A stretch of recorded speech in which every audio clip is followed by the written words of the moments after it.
When we walked down the aisle, making promises to our partner how we're going to live, but at the end of the day, we betrayed those promises. Says that after God made man, he made him sleep, and there he took out one of his rib and made his wife. Women are tender and fragile.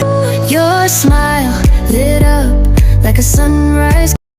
Hello beautiful family, welcome once again to this channel. Good morning, good afternoon and good evening, depending whatever time you're coming across this video. And if you're coming across this channel for the first time, my name is Chioma and you are watching Chioma's lifestyle. I most welcome you to this channel. This video is a continuation of the last video I posted on this channel.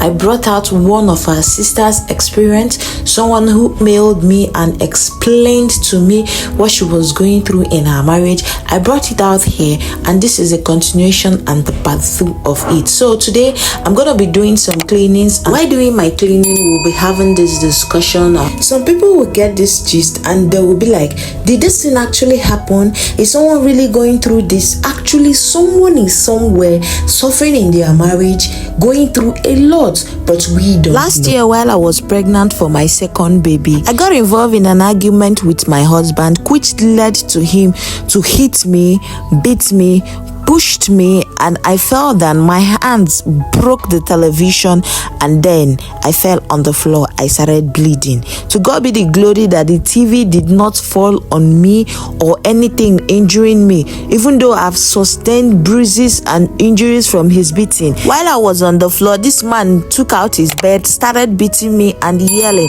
All I could hear, he was saying, how dare you break the television? How dare you break the television? Mind you, I was heavily pregnant then, even though I was not due. I was on the floor screaming, somebody help me, somebody help me. This man, when he was satisfied flogging me with the belt, he left. I was on the floor screaming, someone help me, someone should help me. Then I managed myself. I went to where my phone was. I took up my phone. I called my neighbor and she came to assist me. On getting to the spot I was lying down, she screamed, Jesus. I asked her what is the problem. She said blood everywhere. I already knew that I was bleeding, but I didn't know it was that much. Then she went downstairs and called for help. Her husband came, assisted me. They took me to the hospital. I was hospitalized there. They tried everything possible, check if I would stop bleeding, but the bleeding didn't stop. Then I had to run a scan on me and they said my baby was in danger. They had no other option than to carry out emergency C-section. They needed my husband's consent to sign before they could go on with the surgery. My neighbor then had to call my husband, which he foolishly came. And when he came, the doctor started yelling at him. The nurses, my neighbor, everybody was very angry with him.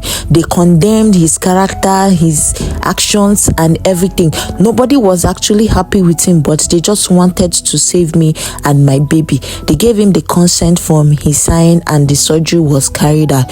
Immediately my baby was delivered. My baby was transferred to the incubator. My baby stayed in Nicu and incubator for some months before he was strong and then discharged. Many people advised me to leave the marriage for my own safety and the safety of my children. Because what if I had died with the baby when he pushed me and I fell? What if I had died? What would have been my story?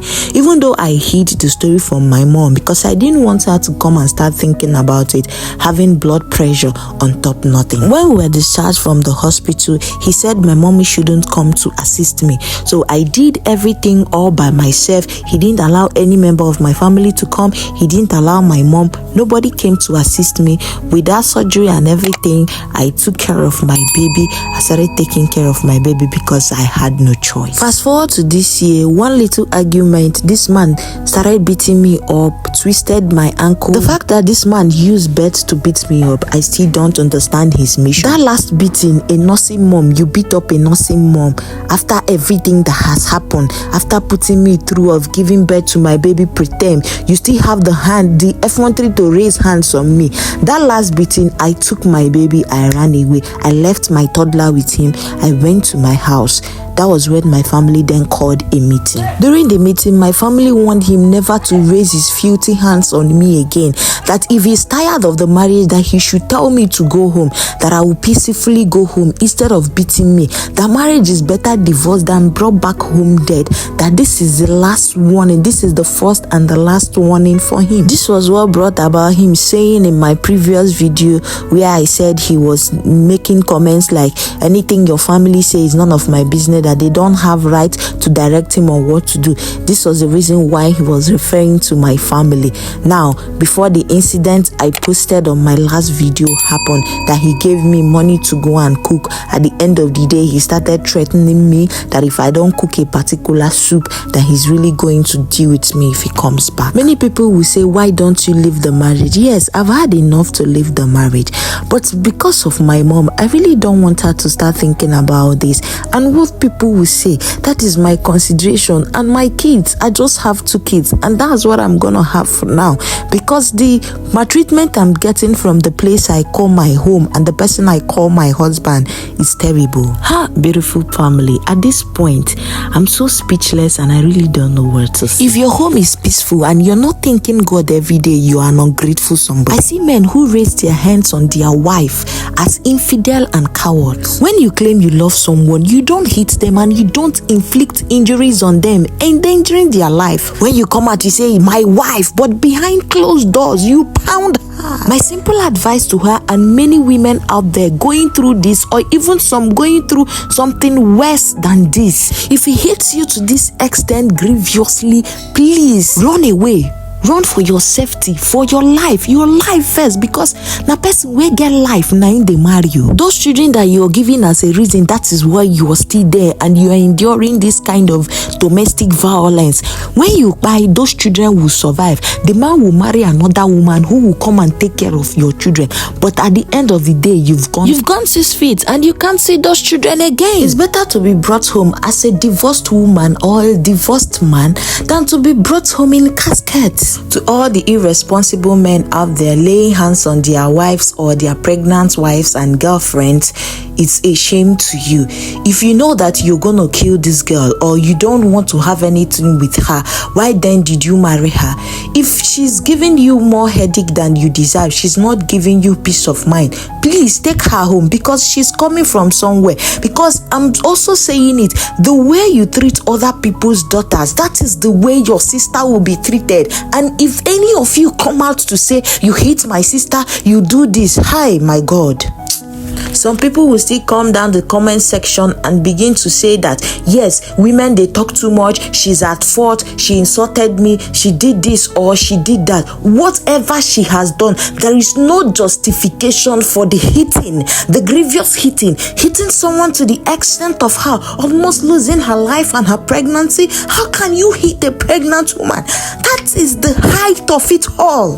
Please, let's maintain peace in our home. As the man, lead with the example, set pace, because when you're hitting this woman, your sons, they are seeing you, you're still raising a future violent woman, bitter, irresponsible child, because they see you and they can emulate your footsteps. So beautiful family, I've said a lot. I've advised the lady in question that when next this man raises his hands to hit you, please pick up your newborn baby, leave the toddler for him, then go home and find peace and put yourself together. Beautiful family, if you watch up to this point, I appreciate you. The person who sent this mail will be waiting for your comment and your suggestion down the comment box. So whenever you come across this video, please like the video, share the video, leave your thoughts and your comments down the comment section. Subscribe to the channel and I'll be glad to see you next time. My name is Chioma and you are watching Chioma's Lifestyle. See you in the next video. Bye, and I love you.